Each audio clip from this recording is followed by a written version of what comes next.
PK Firoz. അയാളുടെ മുന്നിൽ ഒരാശയം എത്തിയാൽ അത് യാഥാർത്ഥ്യമാകാൻ ഏതാനും മണിക്കൂറുകളെ വേണ്ടൂ.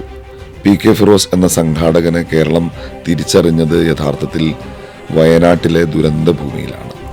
ആ ദുരന്തത്തിൻ്റെ വാർത്ത പുറത്തു വന്ന് കേരളം വിറങ്ങലിച്ച മനസ്സുമായി മുണ്ടക്കൈയിലേക്ക് നോക്കി നിന്ന ആദ്യ നിമിഷം മുതൽ മുണ്ടക്കൈയിലെ ദുരന്ത ഭൂമിയിലേക്ക് ഓടിയെത്തിയ ആ പച്ചക്കുപ്പായക്കാര്, കേരളം ആർദ്രതയോടെ ഇന്നും നെഞ്ചിൽ കൊണ്ട് നടക്കുന്ന വൈറ്റ് ഗാർഡിനെ നമുക്കറിയാം.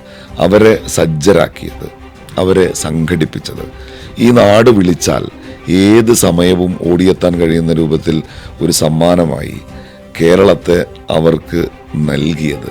വലിയ എഫർട്ടിൻ്റെ പിറകിൽ PK ഫിറോസ് എന്ന സംഘാടകനുണ്ട്. ഒരു സങ്കടമുള്ളത് യഥാർത്ഥത്തിൽ കഴിഞ്ഞ നിയമസഭയുടെ ഒരു നഷ്ടമായിരുന്നു PK ഫിറോസ് എന്നതാണ്.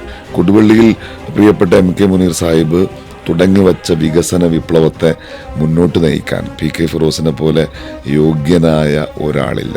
കൊടുവള്ളി കുതിക്കുമ്പോൾ അതിൻ്റെ അമരത്ത് നിൽക്കാൻ ഇത്തവണ PK ഫിറോസ് ഉണ്ടാകുമെന്ന്, കേരള നിയമസഭയിൽ ജനാധിപത്യ ചേരിയുടെ വിറക്കാത്ത ശബ്ദമാകാൻ ഇത്തവണ അയാളുടെ സാന്നിധ്യം ഉണ്ടാകുമെന്ന് നമുക്കെല്ലാം ഉറപ്പാണ്. കേരളം ജയിക്കും, UDF നയിക്കും.